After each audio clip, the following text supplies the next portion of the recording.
Project के ऊपर क्या काम किया, जमीन के ऊपर वो प्रोजेक्ट कितना आया कितना नहीं आया, उसके बारे में भी कोई स्पष्ट अभी तक सरकार की तरफ से कोई पहल नहीं है, कोई सूचना नहीं है किसी प्रकार की। और इस प्रोजेक्ट में बहुत धीमी गति से दोनों प्रोजेक्ट्स के ऊपर काम चल रहा है, यानी कि कागजों में काम चल रहा है, जमीन के ऊपर कोई काम किसी तरीके का इन दोनों प्रोजेक्ट्स के ऊपर नहीं किया जा रहा है।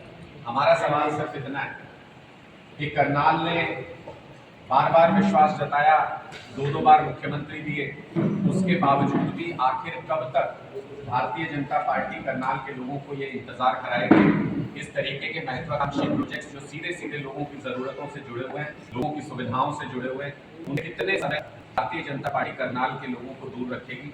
और क्या आने वाले समय में भी इसी तरीके के हवाई स्वप्न भारतीय जनता पार्टी की तरफ से दिखाए जाएंगे और उनको जमीन पे उतारने का काम पूरा नहीं किया जाएगा। अगर ऐसा ही है और अगर इसी तरह से लोगों के सपनों को चकनाचूर करना है भारतीय जनता पार्टी को, तो इस बार लोग अब तैयार हो रहे हैं।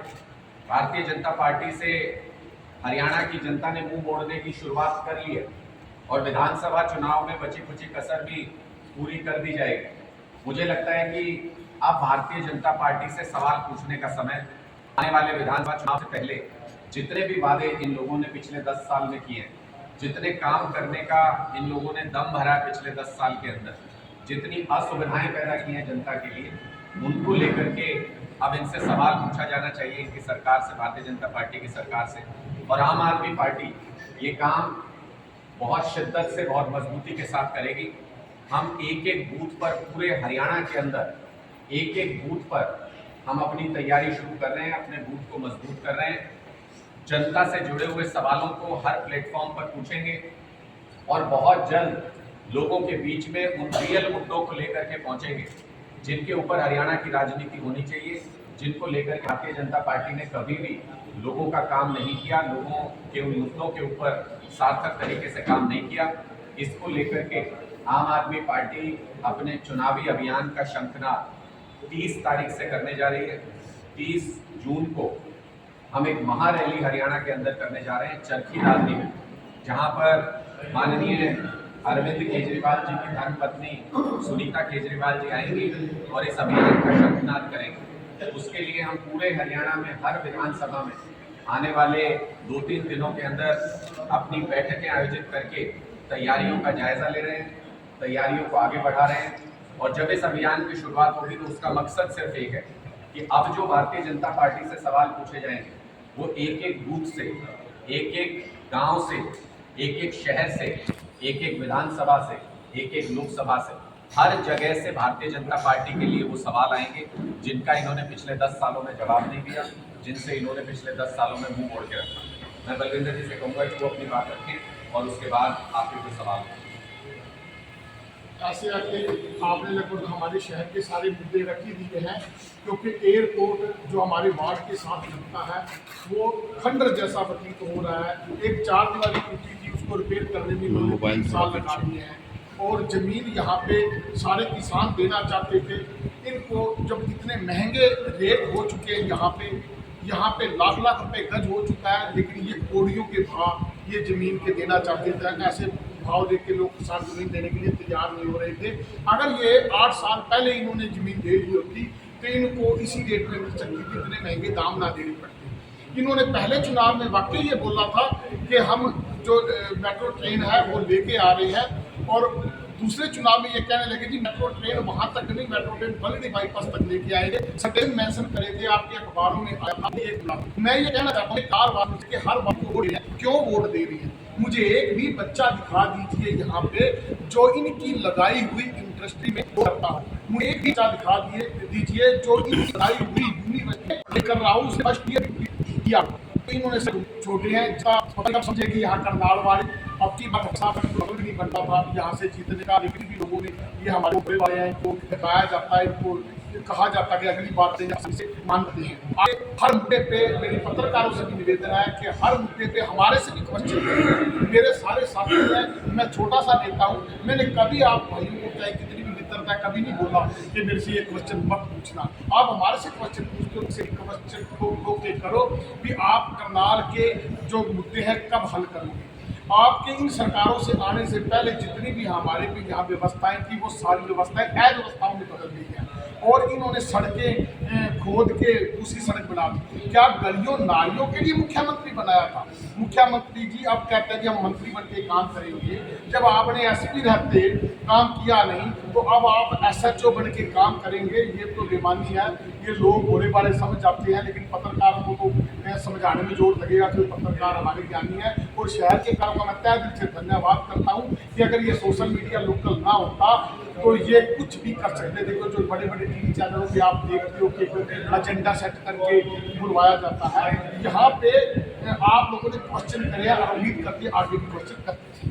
ऊपर विस्तृत समीक्षा चंडीगढ़ के अंदर कर चुके हैं। बहुत तरीके के फीडबैक थे, बहुत चीज़ें अभी भी कई सारे बयान आप सुन रहे हैं कि अलग अलग कांग्रेस के लीडर्स के भी आ रहे हैं, तो बहुत विस्तृत चर्चा उसके ऊपर चंडीगढ़ में पार्टी ने की और हम अंत में इस निर्णय पर पहुंचे कि जो भी कार्य पूरे शिक्षा के जो कमियां थी दूर करने के लिए कार्यक्रम लागू कर दिया है और जो हमारी अच्छाइयाँ रही उसको रेप्लिकेट पूरे हरियाणा के अंदर कर सके उसके लिए भी हमने कार्यक्रम चालू कर दिया है। अब हमारा लक्ष्य ये है वहाँ से हम एक सूत्रीय कार्यक्रम लेकर के ये निकले कि अब समय इतना नहीं है कि पीछे जो गलतियाँ हुई, पीछे जो कमियाँ हुई उसके साथ किसी को दोषी ठहराया जाए, उसको लेकर आगा जाए। हमें इतना चाहिए कि हम हर एक बूथ पर हरियाणा के अंदर आम आदमी पार्टी की एक मजबूत फौज तैयार कर सकते हैं। पर रणदीप सुरजेवाला विवाद में अब नहीं पढ़ना चाहते कि किसने साथ दिया किसने नहीं दिया। आप अकेले टांडा जी, क्या विधानसभा चुनाव आम आदमी ताकत के साथ 90 की 90 विधानसभा पर एक एक बूथ पर हमको अपनी मजबूत फौज तैयार करने का निर्देश पार्टी से मिला है। हम उस कार्यक्रम में विधानसभा के अंदर मीटिंग्स की जा रही है, बड़ी रैलियां आने वाले दिनों में आपको देखने को मिलेंगी और एक एक बूथ पर हमने यही शिक्षा ली है कुरुक्षेत्र से, एक एक बूथ के ऊपर आम आदमी पार्टी की मजबूत टीम खड़ी होनी चाहिए, तब चुनाव में उसको रिजल्ट में तब्दील किया जा सकता है। हम बहुत तेजी से सीखने वाली पार्टी ये अभी क्लियर तरफ से निर्देश है, एक एक विधानसभा छोड़िए बल्कि एक एक बूथ के ऊपर मजबूत टीम तैयार करने के निर्देश हैं, लोगों तक जाने के निर्देश हैं, लोगों के बीच अपनी विचारधारा को पहुंचाने के स्पष्ट निर्देश। टांडा जी पंजाब और वहाँ भी दोनों जगह आप हारे हो, क्या कर रहे हैं? क्या कमजोरी हर जगह पर अलग अलग कारण और जो राजनीतिक परिदृश्य होता है वो हर जगह पर अलग अलग होता है। मुझे लगता है कि मैं हरियाणा के बारे में ज़्यादा स्पष्ट तौर पे बता सकता हूँ। पंजाब और दिल्ली का जो भी कारण रहा वो वहाँ की यूनिट्स ने बहुत डिटेल में एक्सप्लेन भी किया है और वहाँ के मीडिया में वो बता सकते हैं। आप मुझसे यहाँ के बारे में जो भी पूछेंगे। टांडा जी, अभी किल्लत को लेकर दिल्ली में हाहाकार मचा हुआ है, क्या कारण है कि आपका और कांग्रेस का इंडिया गठबंधन में एक दूसरे का साथ भी था, लेकिन आज दिल्ली कांग्रेस पार्टी जो लीडर है वो आप ही के खिलाफ खड़े हैं? देखिए, मैंने स्पष्ट तौर पर कहा कि हरियाणा में भी अगर कोई भी मुद्दा होगा तो आम आदमी पार्टी आने वाले दिनों में बहुत मजबूती के साथ हर उस प्रश्न को पूछने जा रही है जो हरियाणा की राजनीति के लिए, हरियाणा के लोगों के लिए महत्वपूर्ण है। उसके लिए चाहे सामने जो हो उससे सवाल पूछेंगे और मजबूती के साथ सवाल पूछेंगे। वहाँ भी क्या कारण रहा, उन्होंने क्या प्रदर्शन किया, क्यों नहीं किया, वो कांग्रेस के साथ गठबंधन करके नुकसान नहीं हुआ। पानी की जगह आपने बात की, पानी को लेकर के दिल्ली सरकार ने आरोप लगाए थे हरियाणा सरकार के ऊपर कि पानी दिल्ली में पूरा नहीं पहुंच रहा है। हम बार बार ये कहते हैं कि भारतीय जनता पार्टी पर इन सब चीज़ों को लेके, ऐसी राजनीतिक साजिशों को लेके शंका की जा सकती है। उसका कारण खुद भारतीय जनता पार्टी ने दिया है। जब बाढ़ आई थी पीछे तो हम सब ने देखा कैसे भारतीय जनता पार्टी ऊपर से कहती रही कि हमने नहीं कि कुछ किया, हमारे हाथ में कुछ नहीं है, लेकिन वीडियोस भी आए, सारे तथ्य भी सामने आए कि जानबूझ के पानी को डाइवर्ट भी किया गया दिल्ली की तरफ और दिल्ली के बैराज को बंद भी करके हरियाणा सरकार की तरफ से जानबूझ के रखा गया। बाद में अधिकारियों को सस्पेंड करके खानापूर्ति कर रहे थे। तो इसलिए लोगों के मन में ये संदेह जाता है कि गंदी राजनीतिक साजिश भारतीय जनता पार्टी कर सकती है।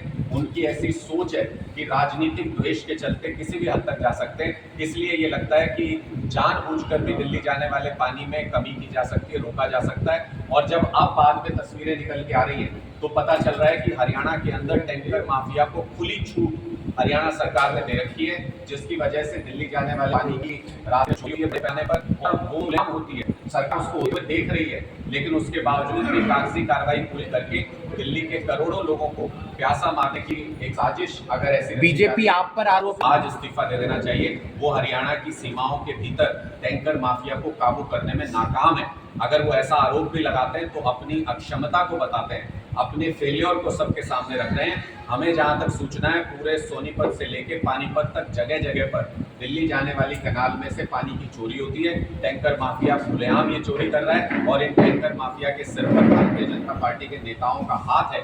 बिना उनकी सरपरस्ती के ये नहीं हो सकता किसी का। डांडा जी, अभी बलविंदर जी ने कहा कि आम जनता को बीजेपी ने बहलाया फुसलाया है, मगर जनता का आरोप है कि इस बार बीजेपी ने नेताओं को बहलाया फुसलाया है जो उनके पक्ष में खड़े थे। देखिए, आप स्पष्ट तौर पे किसी का नाम लेके पूछेंगे तो मैं बता सकता हूँ। सभी नेता से जो जिंदगी हुई। देखिए, मैं तो ये कहता हूँ कि अपने के मतलब हमसे सवाल क्या, देखिए हाँ जी, हमने हमारी पार्टी का ये संस्कार है कि संस्कार है कि कोई घर आए तो सम्मान देंगे, लेकिन राजनीतिज्ञों को पूरे जुनून के साथ के दिखाएंगे कि हम दोनों चीजों साथ करके कोई घर आएगा उसका स्वागत किया जाएगा, फिर राजनीतिक